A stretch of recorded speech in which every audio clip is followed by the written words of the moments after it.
Today we have a student question from Stephan. Stephan asks, when you're lining up to putt, do you pick a line and try to hit the ball on that line?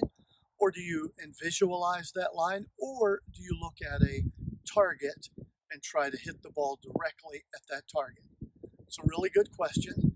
The answer is, it really doesn't matter that much. You ought to do what's comfortable for you. And in fact, I personally do a little bit of both and a whole lot of something else that's a way better idea. And we're going to talk about that now.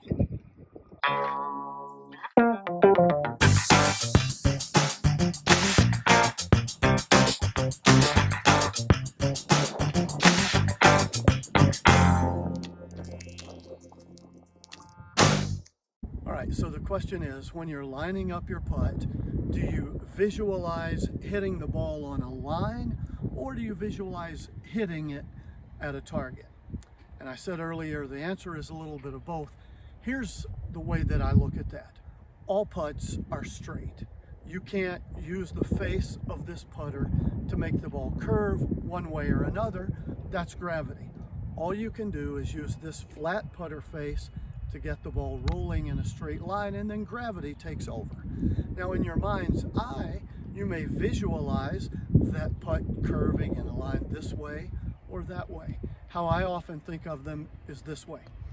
Uphill putts are like fountains. You know, here in Las Vegas, if you go to the Bellagio fountain, the fountain goes up and then it curves this way or that way. Same thing with uphill putts. So if you're going to visualize the curve, see that motion. If you're going to aim at a target, pick a target that's a little bit past the hole, because you're going uphill and it's going to start at that target and then curve into the hole. Other times, if you're one of those people who visualizes a line, think of your putt as you're lining up and getting ready to putt. Think of it as you're going down the interstate highway, or like the ball is going down an interstate highway, and then as it starts to break, it's an exit ramp. And it curves off the highway down that exit ramp and into the hole.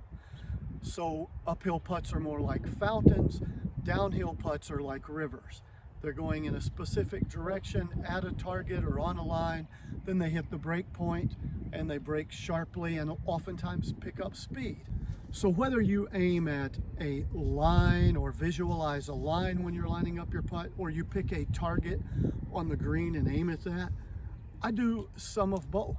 Sometimes on a putt that has a whole lot of break in it, I'll pick a target out on the green. Maybe it's a blade of grass or a leaf or a grain of sand or the edge of an old cup where the hole was previously, and say to myself, okay, I need to go just above that line before the break, or just above that target before the break, or just below it. That's one way to do that.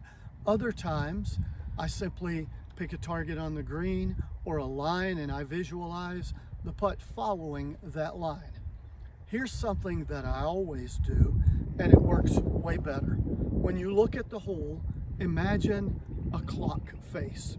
12 o'clock, 1 o'clock, 2 o'clock, 3 o'clock. 6 o'clock would be a straight in putt from where you are.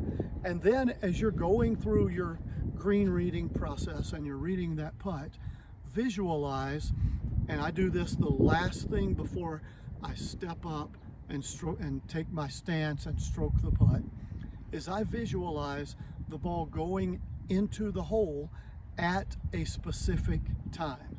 And the cool thing about this is you can aim at 3 o'clock if it has a big curve, or 6 o'clock or 5:30, or drill it down if you practice this a lot to like 5:15. And the really cool thing is, if you miss a little bit, it's okay. And sometimes speed makes a difference. Like in this video clip, I've got 3 different putts rolling in. The first one goes in about 3:30 because it's nice and slow and there's a big break. The second one goes in about 7 o'clock because I hit it a lot firmer. The third one is the 2 balls going in, and they go in about 6:15, 6:20. Here's another example of a really long putt and why I love doing it this way. If you'll notice in this video clip, I'm aiming at 6 o'clock, and it's a long putt, and I miss it just a tiny bit, but it goes in at like 615. So if you aim small and miss small, visualizing a clock around the hole and hitting the ball in at a specific time, that seems to help me. Why don't you try that? Let us know. Give us your feedback, your thoughts on this idea and this concept after you've tried it. Send us your questions. We're here to help you make more putts.